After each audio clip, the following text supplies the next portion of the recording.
Oslavíme 120 let lokálky Martinice v Krkonoších, Rokytnice nad Jizerou.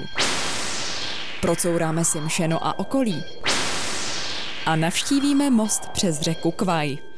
Ahoj, vítejte u dalšího vydání magazínu Pozor vlak a toto vydání bude hodně historické. Vy jste nás totiž s reportážní kamerou poslali do Brantic, kde jsme natočili něco, co už nikdy v životě neuvidíte v běžném železničním provozu.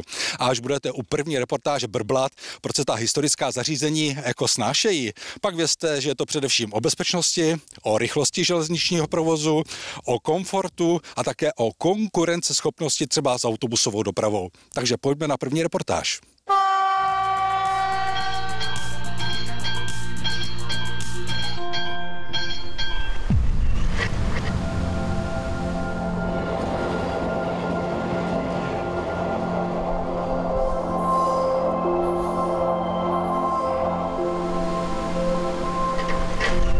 O tuto reportáž, kterou jsme natočili v Branticích na severu naší země, si napsalo hned několik diváků magazínu Pozor vlak. Důvodem byla plánovaná rekonstrukce stanice, a tedy instalace nového elektronického zabezpečovacího zařízení, kterému musela ustoupit historická elektromechanická zabezpečovací zařízení konstrukční řady Einheit. A to jak v dopravní kanceláři, tak na stavědle číslo 2, včetně mechanických návěstidel německého vzoru.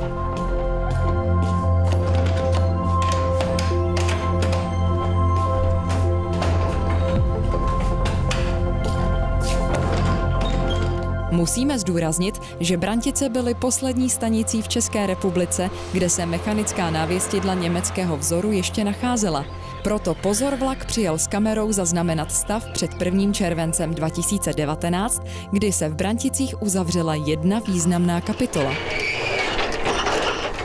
Železniční stanice Brantice je zabezpečena elektromechanickým zabezpečovacím zařízením typu Einheit se závislostním přístrojem a s řídícím přístrojem. Řídící přístroj v dopravní kanceláři s ovládáním mechanických přestavníků, mechanických návěstidel a závislostní přístroj na stavědle 2, který ovládá také mechanické návěstidla a mechanické přestavníky. Ovládání mechanického přístroje spočívá vlastně v obsluze kolejových závěrníků, které slouží k určení staničních kolejí, na kterých a ze kterých odjíždí vlaky. Dále z hradlových přístrojů, které zapevňují výhybky v dané poloze předepsané. Řídící páky, které obsluhují mechanická návěstidla. Na odjezdových návěstidlech máme jednoramenné, na vjezdovém návěstidle máme dvouramenné.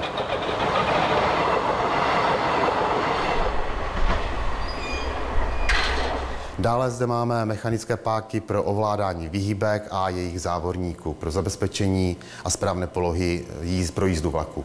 Stavědlo 2, závislostní přístroj elektromechanického zabezpečovacího zařízení, které ovládá jízdu na kolej a z kolejí směr na Milotice, kde máme hradlové závěry navěstních vložek, závěr výhybky a ovládání stavěcími pákami vjezdového návěstidla, jednoho odjezdového, druhého odjezdového návěstidla a dále potom přestavování výhybky a závorníku výhybky.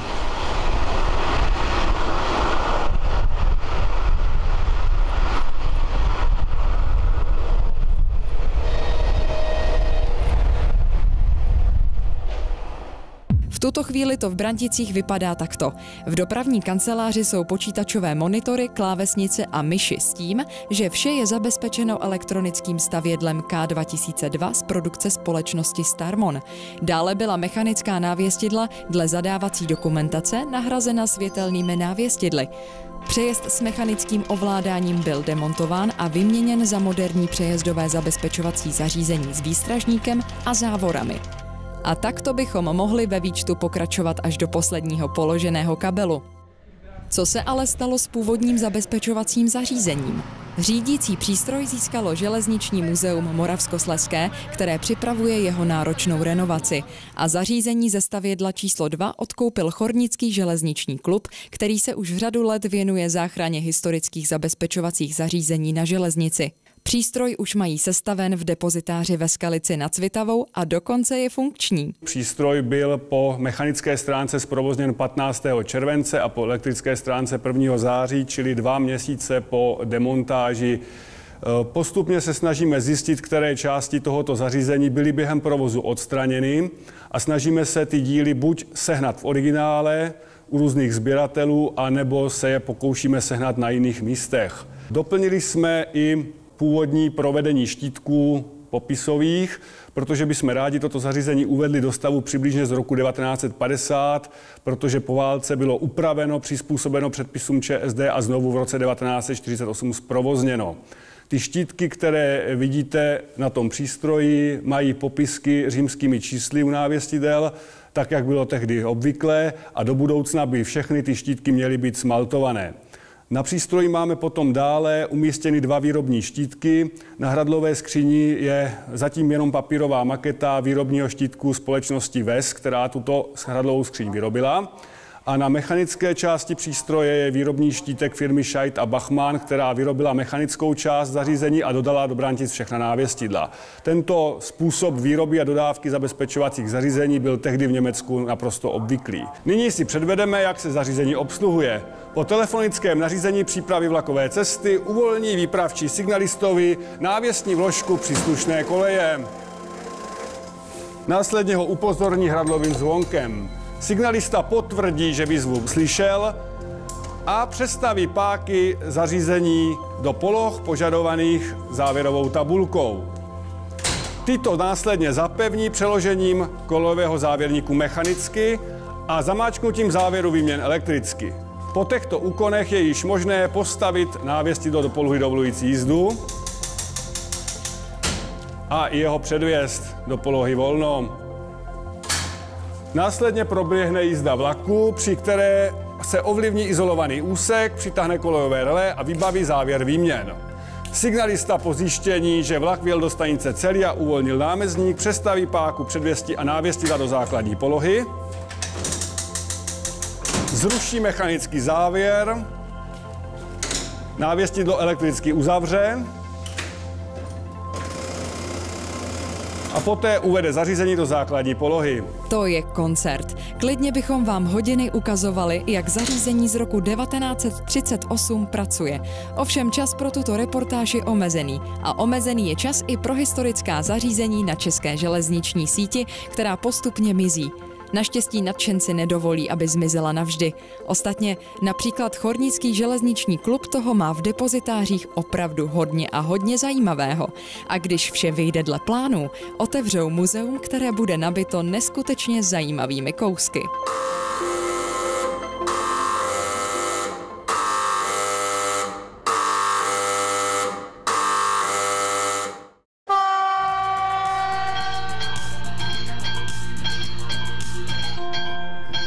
Co se odehrálo na železnici?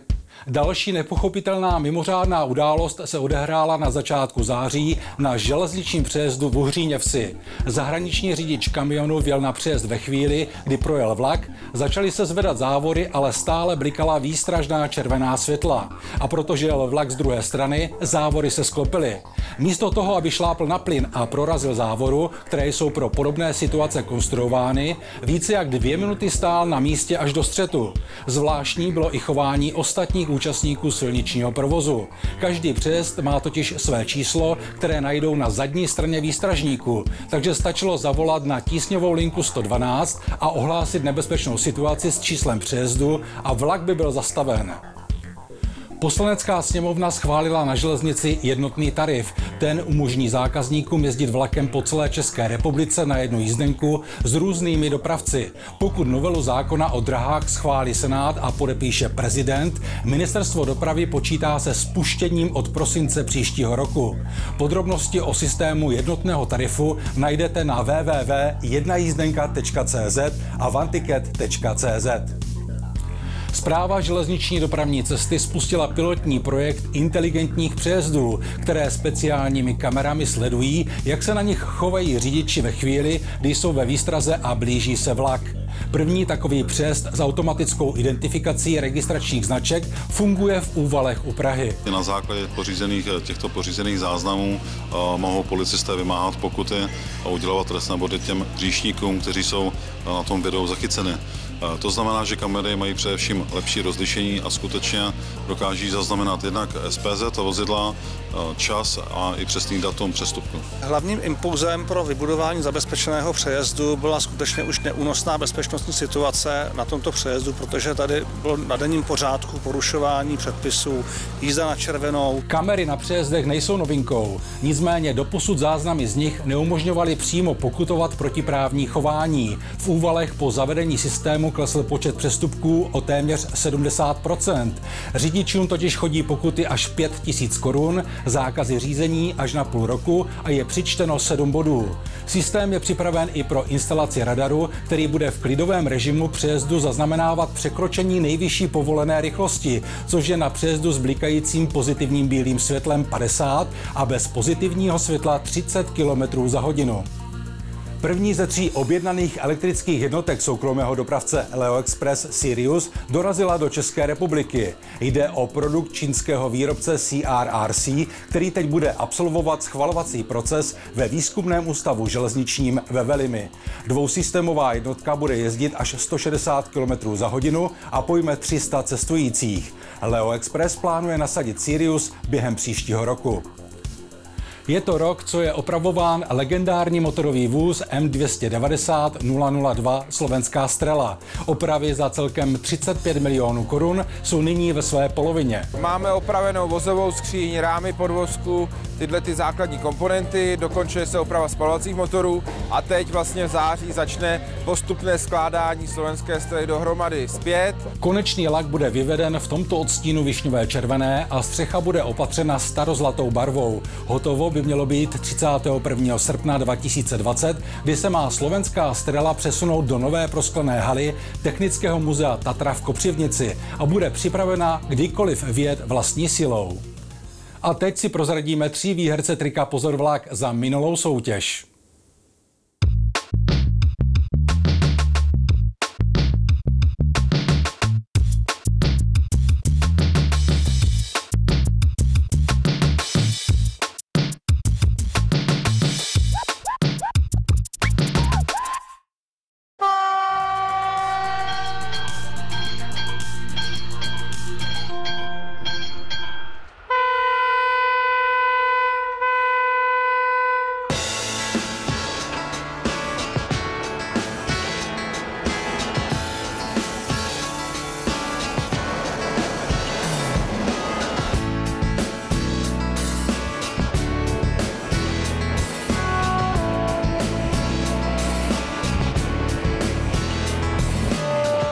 Sledujete záběry pořízené poslední srpnový den v rámci oslav 120 let lokálky Martinice v Krkonoších, Rokytnice nad Jizerou, které se přezdívá Pojizerský Pacifik. A byla to oslava velkolepá s řadou zajímavých novinek a také vzácných hostů, kteří přijeli pozdravit více než 1000 nadšenců dráhy železné. No já to mám teda připravený na půl hodiny, ale nemusím, jo. Já jsem vám chtěl vyprávět všechny své zážitky s dráhou, takže to zkrátím. Víte, jaký je rozdíl mezi politikou a kolejemi? Koleje nikdy neuhnou. No, ta trať byla vybudována takovým uskupením akciovou společností, která se sestavila kolem hraběte Haracha.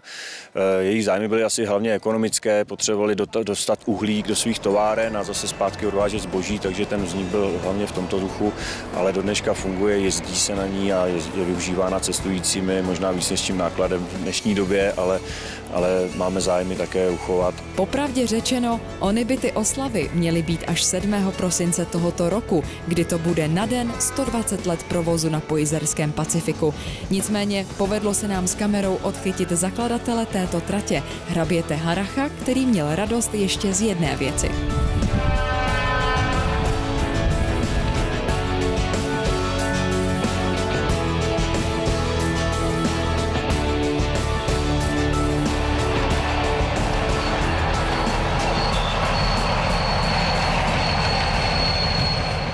Dnes Dnes je to 121 let od toho, kdy se začalo stavět. A teď si vemte, za 16 měsíců taková trať, 8 nádraží, spousta zastávek, několik mostů, tunel. No to je zázrak.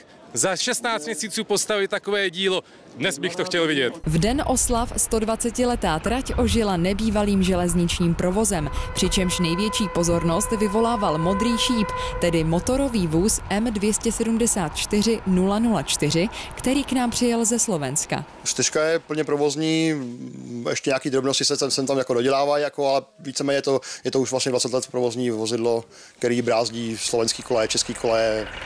V Rakousku taky byly kusy. Modrý šíp bylo vyrobený dohromady 32, z toho část dělala Králopolská, část ČKD. Ten konkrétní šíp, to je první série ze Škodovky, byly vyrobeny 3 série. První série byla číslo 1 až 5, 6, 7, 8 byla druhá série a 9 až 14 byla třetí série poslední. Provozník modrých šípů je teda ten jeden jediný.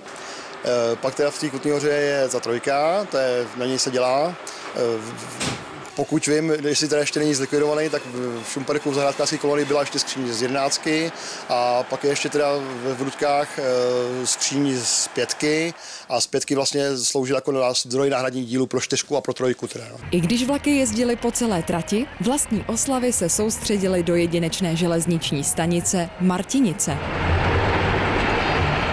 A v současné době jsou Martinice zajímavé tím, že stále stojí, stále je zde elektromechanika a stále funguje.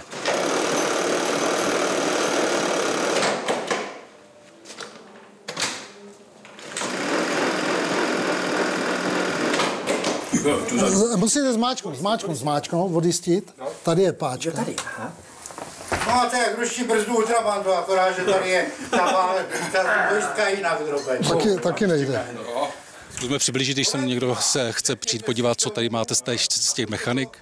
Z mechanik tady jsou, hlavně to nejdůležitější jsou seřaďovací návěstidla, modrobílé čtverce postavené na špičku. To jsou ty nejvzácnější kousky, které v republice pomalu mizí a možná už jich je, já vím, na prstech jedné ruky a u nás máme 4 funkční. Samozřejmě další počet odjezdových návěstidel, příjezdová návěstidla, předvěstí, všechno je v mechanice, takže je na co koukat. A koukat můžete také na novou muzejní expozici, kterou najdete přímo na nádraží v Martinicích. Na co jste tady nejvíce pyšní, že tu máte a můžete ukázat? Nejvíce pyšní, jsou tu, krom teda těch zabezpečovacích zařízení, těch ukázek, tak jsou tu poměrně zajímavé exponáty ve vedlejší místnosti. To jsou skutečně jaksi památky místní z lokálky Martinice, Rokytnice, ať už je to ručně psaný ceník jízdenek ze 30. let a podobné věci. Nesmíme opomenout zmínit také nově vybudovanou naučnou stezku, na níž se dozvíte naprosto vše o nádraží Martinice a blízkém okolí.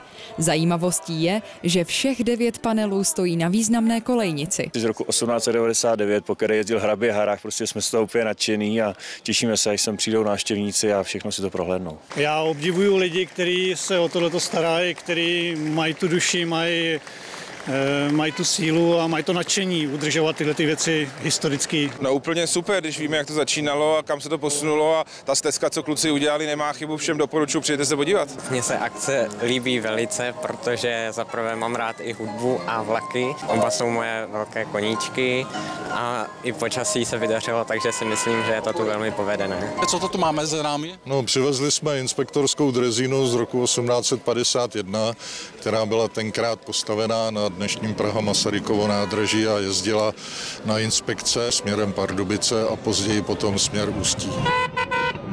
Spolku železniční historie Martinice v Krkonoších pod vedením Petra Pěničky se podařilo ve spolupráci se Správou železniční dopravní cesty nejenom zachovat historický ráz nádraží s cennými mechanickými návěstidly, ale navíc jsou pyšní na to, že je toto technicky zajímavé místo od roku 2016 zapsáno do seznamu kulturních památek České republiky. Tak až pojedete kolem, určitě se zastavte.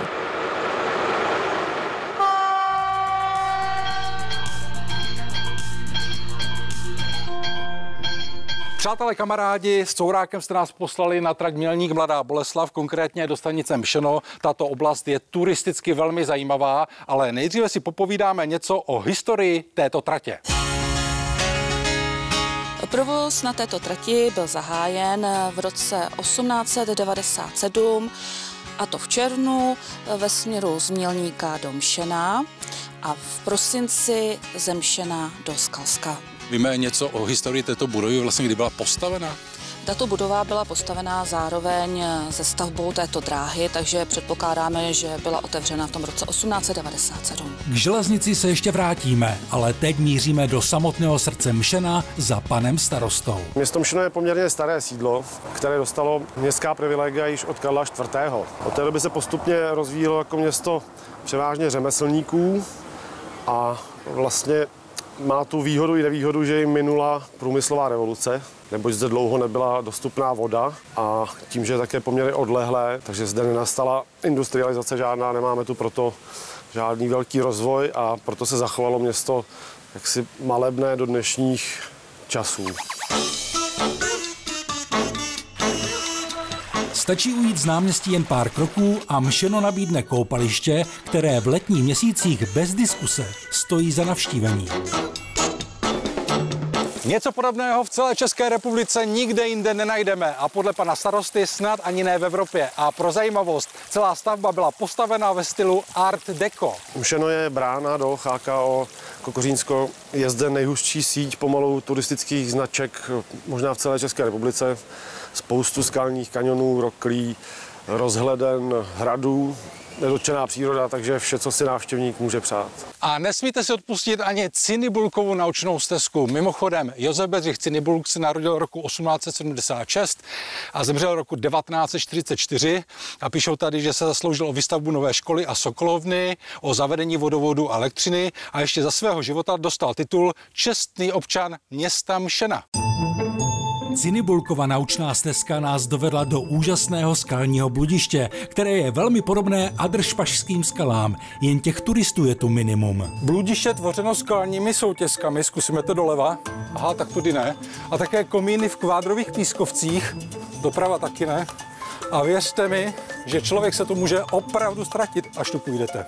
My jsme se nestratili a doputovali jsme k místu, které každý turista na Kokořínsku navštíví. Toto je skalní útvar Pokličky. Tady kdysi před mnoha lety bylo všude moře, tam se dali písčité sedimenty a když moře ustoupilo, tak ty písčité sedimenty začaly zvětrávat, dole byly měkší, takže zvětrávali více, nahoře byly tvrdší a tak vznikly legendární Pokličky. A televizním střihem se dostáváme do úplně jiného světa. Část Mšena Olešno s roubenými domy, zvoničkou, 200 let starými památnými stromy. Olešno bylo pro své jedinečné kvality roku 1995 vyhlášeno Ministerstvem kultury vesnickou památkovou rezervací. Toto je poslední štace tohoto couráku. Hrad Kokořín, po němž dostala celá oblast název Kokořínsko. První zmínka o Kokořínu jako takovém je někdy z poloviny 14. století, takže příští rok budeme slavit 700 let historie. Kokořín hrad postavil v polovině 14. století Hynek Berka z Dubé. Na hradě se pak vystřídala řada majitelů a od 17. století hrad chátral, než ho před první světovou válkou koupil rod Špačků a ten ho nechal zrekonstruovat pro turistické účely. Dnes tak můžete navštívit krásné interiéry, ale také ochozy hradu, sklepení s výstavou o historii tohoto místa a... Stejně jako na jiných hradech a zámcích, také na Kokoříně se romantické duše mohou nechat oddat v nádherné Brožíkově síni. Vracíme se na nádraží do Mšena, kde ještě zmíníme, že se můžete svést o víkendech od dubna do října kokořínským rychlíkem. Jezdí ráno z Prahy do Mšena a odpoledne zpět. Doufáme, že se vám courání a Mšeno líbilo a že bylo dostatečně atraktivní a vy posílejte další tipy na pozorvlak@azd.cz.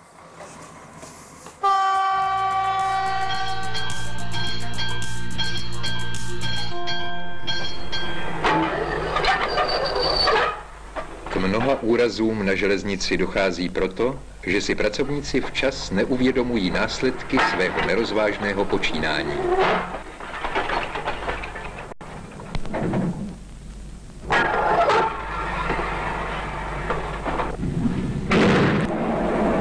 V provozu se nikdy nevyplácí podceňovat nebezpečí nebo přeceňovat své schopnosti.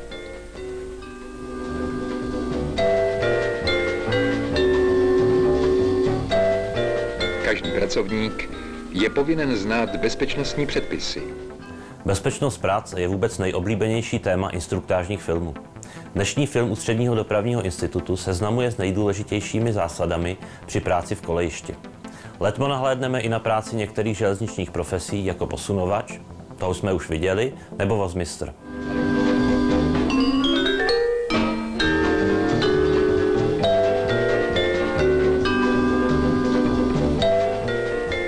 Jednou ze základních povinností pracovníka je, aby se před vstupem do kolejiště rozhlédl na obě strany a tak se přesvědčil, že odnikud nepřijíždí vlak nebo vozidlo. Dále je zakázáno přelézat nárazníky vozů stojících souprav. Kde je záruka, že se vozy nedají do pohybu? Vždyť stačí malé trhnutí a pracovník se zřítí mezi ně. Takový pád končí zpravidla těžkým zraněním a někdy i smrtí. Pracovníci jsou stále upozorňováni na to, aby se před vstupem do koleje rozhlédli na obě strany, aby se při přechodu kolejí nebavili a nestoupali na hlavy kolejnic. Přesto mnoho pracovníků nedodržuje tato pravidla. Při přechodu přes koleje se nemá chodit nejkratší cestou, ale pracovníci musí volit cestu nejbezpečnější. V našem případě je to vybudovaný přechod. Koleje se nikdy nepřecházejí blízko stojícího vozidla. Pracovník musí vždy předpokládat, že se vozidlo může dát do pohybu. Před vstupem do koleje se pracovník má rozhlédnout na obě strany, koleje musí přecházet kolmo na jejich osu a při přechodu nesmí stoupat na hlavy kolejnic. Jenom tak se vyhne úrazu.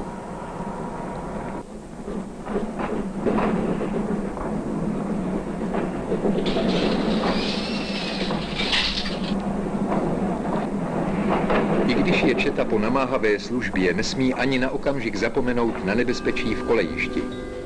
Při přecházení musí stále pozorovat pohyb na sousedních kolejích a nesmí se bavit mezi sebou. Koleje přecházejí pracovníci vždy kolmo k jejich směru a v žádném případě nesmí našlapovat na hlavy kolejnic.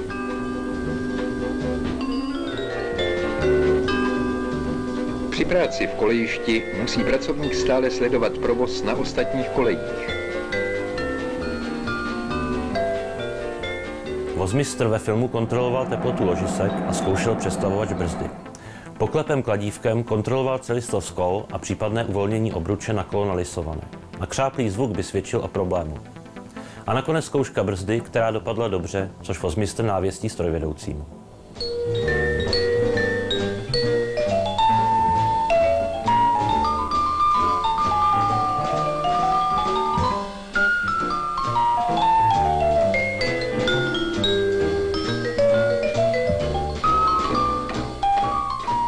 Musí stále myslet na to, aby nevstoupil do průjezdného průřezu sousední koleje, kde mu hrozí nebezpečí, že bude zachycen projíždějící soupravou nebo vozidlem.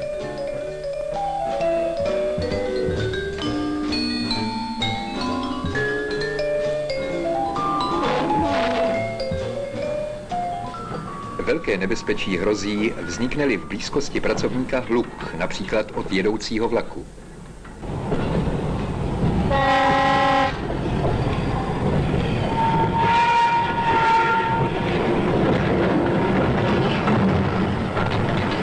Při každém školení o bezpečnosti jsou pracovníci upozorňováni, aby zavírali za sebou dveře osobních vozů. Otevřené dveře osobních vozů jsou na železnici příčinou mnoha vážných úrazů. Jedním ze zlozvyků pracovníků provozu je například sedání na hlavu kolejnice. Kolika pracovníkům se už stalo, že na koleji usnuli a neslyšeli vůz, který jel po jejich koleji. Následky takového opomenutí bezpečnostních předpisů byly vždy tragické.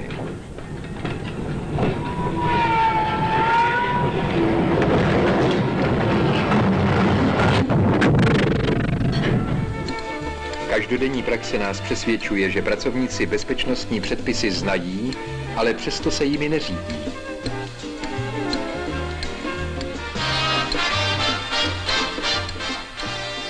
práce na železnici je svou povahou zcela jiná než práce v ostatních odvětvích národního hospodářství.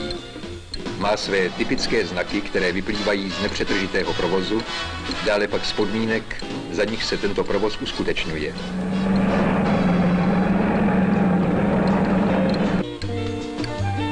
Každodenním pobytem v kolejišti však pracovník po určitém čase otupí. Podle statistiky je pracovník s mnohaletou zkušeností ohrožen daleko více než ten, kdo pracuje u československých státních drah kratší čas. To, že se pracovníkovi za 25 let služby na železnici nic nestalo, neznamená, že si smí vykládat bezpečnostní předpisy po svém. Volný výklad bezpečnostních pravidel a nesprávné návyky pracovníků jsou příčinou mnoha úrazů a někdy i smrti při práci v železničním provozu. S filmem se loučíme pohledem na Masarykovo nádraží, tehdy Praha střed. V příštích návratech se podíváme na stavbu nové trati, která vznikala v 60. letech minulého století v rekordně krátké době.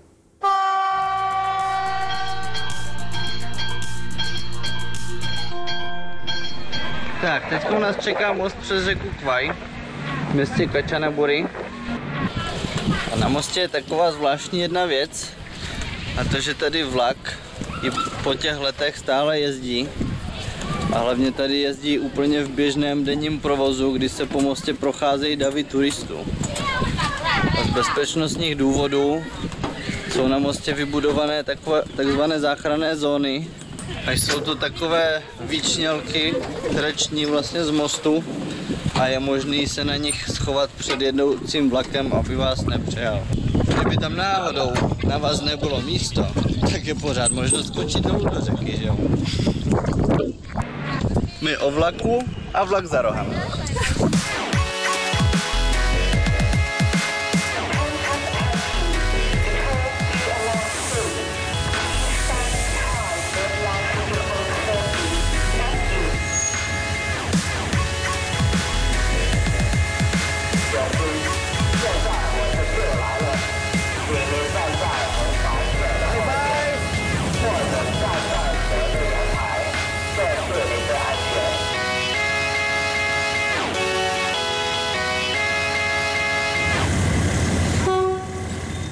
A z Thajska zpět do České republiky. Jsme v závěru tohoto vydání magazínu Pozor vlak a mám pro vás soutěž. Ptám se na otázku, kolikáté výročí oslavila trať Martinice v Krkonoších, Rokytnice nad Jizerou. Pokud víte správnou odpověď, pak ji pište na adresy uvedené na obrazovce, a to do 15. října 2019. A o co hrajeme? O tyto 3 originální kšiltovky Pozor vlak. Mějte se krásně a železnici zdar! Jsem zvědav, jestli ty kšiltovky Pozor vlak je budou zajímat. Kolik přijde odpovědi. Většinou chodí tisíce. Poslali jste nás s courákem na trať Mělník Mladá Boleslav, konkrétně do železniční stanice Mšeno. To je místo turisticky velmi zajímavé a kecám, takže se dáme znovu. Jako něco zajímavého bych vám chtěl říci, ale teď se mi nechce až nahoře, jo? 5. Praže z 1000, 2000, 5000, 6000, 10 000, nespadni!